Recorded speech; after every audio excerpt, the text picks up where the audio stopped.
અવારનવાર થતું રહે છે અને ડિપ્રેશનને અને અપમાનને સીધો સંબંધ છે. જો વારંવાર તમને કોઈ અપમાનિત કરે છે તો એવી પૂરી શક્યતાઓ છે કે તમે ડિપ્રેશનમાં જઈ શકો છો. તો જે સ્થળ પર કે જે વ્યક્તિ દ્વારા કે જે પરિસ્થિતિમાં 3 S તમારા જોખમાય છે, સેલ્ફ એસ્ટીમ, સેલ્ફ કોન્ફિડન્સ અને સેલ્ફ વર્થ, અને જો ત્રણેય ભેગા થાય it is a deadly combination. અને આ બંને રીતે થઈ શકે, કોન્શિયસલી, સબકોન્શિયસલી. કોન્શિયસલી તો આપણને ખબર છે, ગેસ લાઇટિંગ મેં હમણાં જ કીધું હતું, જ્યારે કોઈ તમારી લાગણીઓને અમાન્ય ઠેરવે છે, તમારા સત્યને તોડી મરોડી નાખે છે, તમારા કોન્ફિડન્સના, તમારા સ્વમાનના ભૂક્કા બોલાવી દેવાનો પ્રયત્ન કરે છે, તો એ કોન્શિયસ એટેક છે તમારા માનસિક સ્વાસ્થ્ય પર. પણ બીજો વધુ જોખમી છે જે દેખાતો નથી, અને એ છે સબકોન્શિયસ એટેક, અને જે વારંવાર આપણે અત્યારે પણ એનો ભોગ બની રહ્યા છે. 3 છે: news, advertising, social media. News માટે એવું કહેવાય છે, માર્ક ટ્વેને એવું લખ્યું હતું કે if you don't read the newspaper you are uninformed, if you read the newspaper you are misinformed. તો તમે જે સમાચારો આપણે જોઈએ છે ડરાવી દે, કાં આપણને એવું થાય છે કે સતત કોઈ સંકટ તોળાઈ રહ્યું છે, કાં ધાર્મિક સંકટ છે, કાં રાષ્ટ્રીય સંકટ છે, કાં આર્થિક સંકટ છે. આ સતત આપણને આવું જ બતાવવામાં આવી રહ્યું છે, કારણ કે આ અગેન આ સોશિયલ મીડિયા જેવું જ છે. આ વાસ્તવિકતાનો એક નાનો એવો અંશ છે જે એ લોકો આપણને બતાવવા માગે છે. બીજું છે એડવર્ટાઇઝિંગ, અને આ તો બહુ ભયંકર છે કે this market is designed to depress us. આ બજારની રચના આપણને હતાશ કરવા માટે થઈ છે, કારણ કે આપણા સુખી અને સંતુષ્ટ થવાથી માર્કેટને કોઈ ફાયદો નથી થવાનો. માટે સતત આપણને આપણી ઉણપો બતાવવામાં આવે છે, કારણ કે જ્યાં સુધી કોઈ પુરુષ અપૂર્ણ ફીલ નહીં કરે ત્યાં સુધી એ ધ કમ્પ્લીટ મેન બનવા માટે રેમન્ડના કપડાં શું કામ ખરીદશે? જ્યાં સુધી ઘર બેઠા કમાવાની લાલચ નહીં જાગે ત્યાં સુધી ડ્રીમ 11 પર કોઈ ટીમ શું કામ બનાવશે? ઇઝી મનીનું ગાજર આપવામાં નહીં આવે તો લોકો રમી શું કામ રમશે? સુંદર મોડેલને બતાવીને જો કોઈ સ્ત્રીને કદરૂપી ફીલ કરાવવામાં નહીં આવે તો કોઈ ફલાણો સાબુ, ફલાણી બ્યુટી પ્રોડક્ટ શું કામ ખરીદશે? Every second we are being manipulated by marketing and advertising industry. સતત આપણને એવું કહેવામાં આવે છે કે ફલાણું લેશો તો સુખી થશો. મતલબ એઝ ઇફ કે આપણે ખુશ થવા માટે, સુખી થવા માટે સતત કશું ખરીદતા રહેવાની જરૂર છે.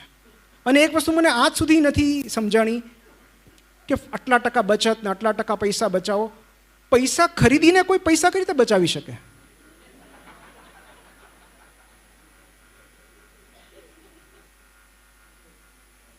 સો આપણને એવા એટ્રેક્ટિવ બોડી બતાવવામાં આવે છે. અને લંડનમાં તો એક એડવર્ટાઇઝમેન્ટ બેન થઈ ગઈ. ત્યાંના લોકો એટલા સજાગ છે કે રેલવે સ્ટેશન પર એક ત્યાં જે પહેલાં ટ્રેમ હોય એમાં એક બહુ જ સ્વરૂપવાન અને એકદમ સ્લીમ એન્ડ ટ્રીમ 0 ફિગરવાળી છોકરીનો ફોટો હતો, અને એમાં લખ્યું હતું કે are your body ready for beach something. અને એ એવું શરીર હતું જે આપણે મોટેભાગના એડવર્ટાઇઝ હોર્ડિંગમાં જોઈએ છે. તમે કોઈ પણ સર્કલ પર ઊભા રહો, મોટે ભાગે એ લોકો, આ કેટલી કમનસીબી છે કે મોટે ભાગે એ લોકો પ્રોડક્ટ વેચવા માટે સ્ત્રીનો ઉપયોગ કરે છે. આપણને એવું ફિઝિક બતાવવામાં આવે છે જે 99% લોકોનું નથી. મતલબ લુક એટ ધીસ. આ શરીરને સેક્સી લાગવા સિવાય પણ બીજા અસંખ્ય કામો છે.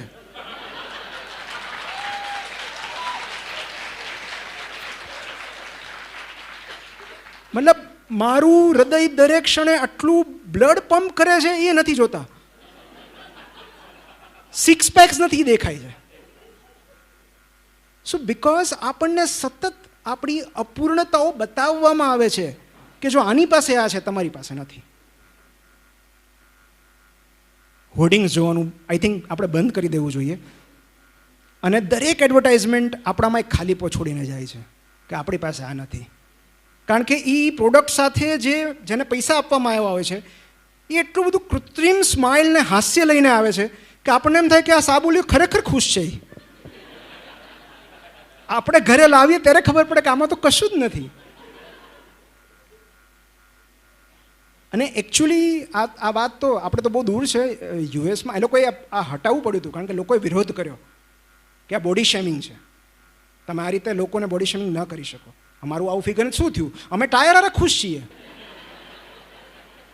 મતલબ એમાં વાંધો શું છે? ચરબીના થર જામે છે તો આપણે એટલા ઉદાર છીએ કે આપણે આવવા દઈએ છીએ. અને આપણું સ્વમાન એટલું બધું ફ્રજાઇલ નથી કે શરીરમાં છાશવારે આવતા ચરબીની ભરતી ઓઠથી ઘવાઈ જાય. મતલબ આપણું સેલ્ફ એસ્ટીમ આપણા બોડી સાથે જોડાયેલું છે, આપણા ફિઝિક્સ સાથે જોડાયેલું છે. અને ત્રીજું જે સૌથી ડેન્જરસ છે એ છે સોશિયલ મીડિયા, જેની હમણાં આપણે વાત કરી.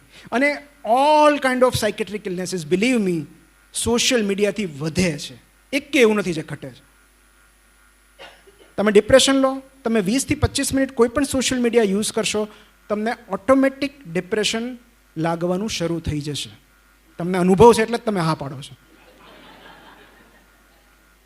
એમાં જે લર્કર્સ હોય ને એને મેક્સિમમ ડિપ્રેશન આવે. લર્કર્સ એટલે જે કાંઈ જ કરતા ન હોય, ન પોસ્ટ મૂકે, ન પિક્ચર મૂકે, ન કોઈની સાથે વાત કરે, ખાલી કોણ ક્યાં ફરવા ગયું છે, કોણ કોની સાથે કેન્ડલ લાઇટ ડિનર કરે છે, ફલાણી એક્ટ્રેસનું કોની સાથે લિવિનમાં છે, બસ આવું જ બધું કન્ઝ્યુમ કરીને એક ઊંડો નિસાસો નાખીને સૂઈ જાય.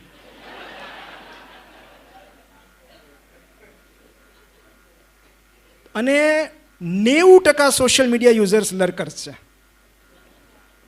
90%. જે લોકો ક્રિએટર છે એમને ઓછું ડિપ્રેશન આવે છે. સો હું એવું કહીશ કે don't be a consumer in social media, be a creator, or at least a communicator. તમે જો ખાલી સોશિયલ મીડિયાનો ઉપયોગ કન્ઝ્યુમ કરવા માટે કર્યો છે તો ગયા, કોઈ તમને બચાવી નહીં શકે. અને એનું એકમાત્ર કારણ છે કમ્પેરિઝન. પહેલાંના સમયમાં આપણી સરખામણી ખાલી કાકા મામાના દીકરાને થતી, બહુ તો પાડોશમાં જે હોય. હવે તો જેને આપણે ઓળખતા નથી, જામનગર, સુરત, રાજકોટમાં રહેલો કોઈક, એને જોઈને આપણે નિસાસા નાખીએ છીએ. સાચી વાત સાઈરામભાઈ? જે ક્ષણે તમે સોશિયલ મીડિયામાં લોગિન કરો છો, unknowingly you are landing in the zone of comparison. સાવ જાણતા જ તમે સરખામણી કરવા માંડો છો. અને તમારું બોડી સારું હોય તો પછી લાઇક્સની સરખામણી, એને કાંઈ છે નહીં તોય કેટલા 1000 લાઇક મળે છે. સો ડિપ્રેશન. બીજું એન્ઝાઇટી. બ્લુ ટિક થઈ ગયા પછી 5 મિનિટમાં જવાબ ન આવે. એક સમયમાં આપણે પોસ્ટકાર્ડની 7-7 દિવસ રાહ જોતા. SMS હતા ત્યારે ઓલી નોકિયામાં ઓલી લાઇટ લબુક જબુક થાય ને, એની માટે 2-2 કલાક બેસતા.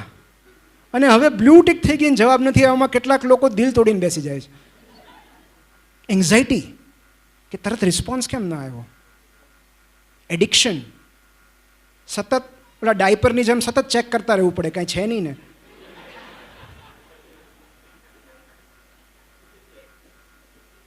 તો સોશિયલ મીડિયા એક અગેન એવી બારી છે જ્યાં સતત આપણને આપણી ઉણપ દેખાડવામાં આવે છે. આપણને સતત એવી જિંદગીઓ, એવી પાર્ટીઝ, એવા પ્રવાસ, એવા પિક્ચર્સ દેખાડવામાં આવે છે જે સતત આપણને અયોગ્ય, અપૂર્ણ, ઇનએડિક્વેટ કે ઇન્ફિરિયર ફીલ કરાવે છે. આપણને સતત એવું લાગે છે કે આપણે ઇનએડિક્વેટ છીએ, આપણામાં કંઈક ખૂટે છે. અને એ જે ફિલિંગ છે ઇનએડિક્વેસીની, એ સૌથી ભયાનક છે. આપણને એમ લાગે છે કે આપણામાં ખાલીપો છે, કશું ખૂટે છે આપણામાં, માત્ર સોશિયલ મીડિયા જોઈને. તો આ unconscious disconnection with status and respect છે. આપણને સતત આપણું સ્વમાન ઘવાતું હોય એવું લાગે છે. કોઈ કરતું નથી, માત્ર આ સ્ટ્રેટેજી છે, અલ્ગોરિધમ છે. અને તમે ભૂલે ચૂકે જો એકવાર એ રૂપાળી સ્ત્રીનો કે ફલાણાનો ફોટો લાઈક કરી દીધો, પછી ઇન્સ્ટા તમારી પાછળ પડી જશે. તમને એવી જ ફીડ બતાવ્યા કરશે જે તમને સતત ઇન્ફિરિયર ફીલ કરાવે. સો સ્વમાન અને સ્ટેટસ રિક્લેમ કરવું એ માનસિક સ્વાસ્થ્ય માટેની મૂળભૂત જરૂરિયાત છે.